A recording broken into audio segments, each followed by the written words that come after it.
2025 November నెల ధనుసు రాశి వారికి రాశి ఫలితాలంతా కూడా ఈ నెల ఎలా ఉంది అని చూసుకుంటే గోచార గ్రహస్థితి ప్రకారము సూర్య భగవానుడు 12వ రాశిలోను, చంద్రుడు ప్రతి 2.5 రోజుకు మారుతూ, కుజుడు 8వ ఇంట్లో, బుధుడు 12వ ఇంట్లో, బృహస్పతి 6వ ఇంట్లో, శుక్రుడు 10వ ఇంట్లో, శని 3వ ఇంట్లో, రాహు 4వ ఇంట్లో, కేతు 10వ ఇంట్లో ఉన్నారు. దీని ప్రకారం గోచార గ్రహస్థితిని అన్నింటినీ దృష్టిలో పెట్టుకొని ధనుసు రాశి వారికి ఆత్మవిశ్వాసం, ధైర్యం, జ్ఞానాభివృద్ధి అవన్నీ కూడా వచ్చే అవకాశం ఉన్నాయి. కొత్త శక్తి, నూతన ఆరంభ ప్రభావం ఉంటుంది. మీకు వచ్చేసి అర్ధాష్టమ శని నడుస్తుంది కాబట్టి కొంచెం నాలుక మీద శని భగవానుడు కూర్చొని ఉంటాడు కాబట్టి జాగ్రత్తగా ఉండడం చాలా మంచిది అని కూడా చెప్పచ్చు. ఉద్యోగంలో ఉన్నతాధికారుల నుంచి ప్రశంసలు వస్తాయి, మీ నాయకత్వం బలపడుతుంది, కొత్త బాధ్యతలు, నూతన ప్రాజెక్టులు వస్తాయి, పనితీరు ప్రమోషన్ లేదా బోనస్ అవకాశాలు వస్తాయి. మాస ద్వితీయంలో కొంచెం స్ట్రెస్ అవుతారు, కొంచెం మాట పట్టింపులు వచ్చే అవకాశాన్ని నోరు అదుపులో ఉంచుకుంటే చాలు. వ్యాపార పరంగా గురు భగవానుడు మంచి అవకాశాలను ఇస్తున్నాడు. కొత్త కాంట్రాక్టులు, మిత్ర సహకారం లభిస్తుంది. మీ కృషికి ప్రతిఫలం ఖాయం. వ్యాపార విస్తరణ అనుకూలంగా ఉంటుందని కూడా చెప్పచ్చు. ఉద్యోగం చేసే వాళ్ళకి మంచి ఫలితాలను పొందవచ్చు. కఠిన నిర్ణయాలు తీసుకునే ధైర్యం వస్తుంది. రాజకీయ నాయకులకి, ప్రజాప్రతినిధులకి ఇది ఒక మంచి సమయం కూడా చెప్పచ్చు. ప్రజా మద్దతు బాగా పెరుగుతుంది. క్రమశిక్షణతో కూడిన విజయాన్ని సాధిస్తారు. ప్రజా సమస్య పట్ల ప్రజల నమ్మకం మరింత పెరుగుతుంది. మంచి పుటత్వం జరుగుతుంది, సమాజంలో పేరు పెరుగుతుంది.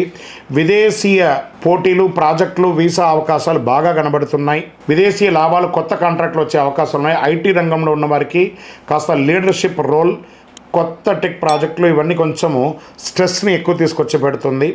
మాస ద్వితీయంలో కాస్త జాగ్రత్తగా ఉంటే చాలా మంచిదని కూడా చెప్పబడుతుంది. విద్యార్థులు కాస్త శ్రమ అధికంగా ఉంటుందని కూడా చెప్పడం జరుగుతుంది. కొంచెం కష్టపడి చదవవలసినటువంటి సమయం. క్రీడాకారులకు క్రమశిక్షణతో విజయం సాధించే అవకాశాలు బాగా కనబడుతున్నాయి. విదేశీ విద్యా అవకాశాల కోసం ఎదురు చూస్తున్న వాళ్ళకి గట్టిగా ఇంకొక 1-2 మంత్స్లో మీకు మంచి అవకాశాలు రాబోతున్నాయని కూడా చెప్పచ్చు. స్త్రీలకు కొత్త వస్త్రాలు, ఆభరణాలు, వాహన యోగం కూడా అవకాశాలు కనబడుతున్నాయి. మానసిక కాస్త ప్రశాంతత తగ్గుతూ ఉంటుంది, కాస్త జాగ్రత్త పడని కూడా చెప్పచ్చు. రైతులకి అద్భుతంగా ఉంటుందని కూడా చెప్పచ్చు. పరిశ్రమల రంగంలో ఉన్న వారికి కొత్త ఆర్డర్లు, ప్రభుత్వ సబ్సిడీలు వచ్చే అవకాశాలు రైతులకి బాగా ఉందని కూడా చెప్పచ్చు. మార్కెట్ మిశ్రమంగా ఉంది. రియల్ ఎస్టేట్ కూడా మిశ్రమంగానే ఉందని చెప్పచ్చు. పెట్టుబడులు పెట్టేటప్పుడు చాలా జాగ్రత్తగా ఉండాలి అని కూడా చెప్పడం జరుగుతుంది. ఆరోగ్యం కాస్త మిశ్రమం. ఈ నెల కొంచెము మిశ్రమంగానే అన్నీ కనబడుతున్నాయి కాబట్టి జాగ్రత్తగా ఉండడం మంచిది. ఒక మంచి డాక్టర్ని సంప్రదించండి. యోగా లాంటిది చేయండి. కాస్త మానసిక స్ట్రెస్ని కాస్త తగ్గించుకోవడానికి ప్రయత్నం చేయండి. గోధుమ రంగు మరియు పసుపు రంగు ఈ నెలంతా కూడా మీకు చాలా కలిసి వస్తుంది.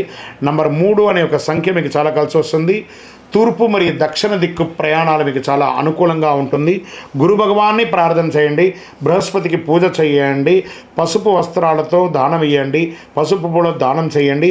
ఓం గ్రీం గురవే నమః అనే మంత్రాన్ని 108 సార్లు జపించండి. పేద విద్యార్థులకు పుస్తకం దానం చేయండి. మీ వయస్సు ఎంత ఉందో అన్ని దీపాలను మీ ఇష్టదైవం, కులదైవం లేదా శివాలయంలో వెళ్ళి నువ్వుల నూనెతో దీపం వెలిగించండి.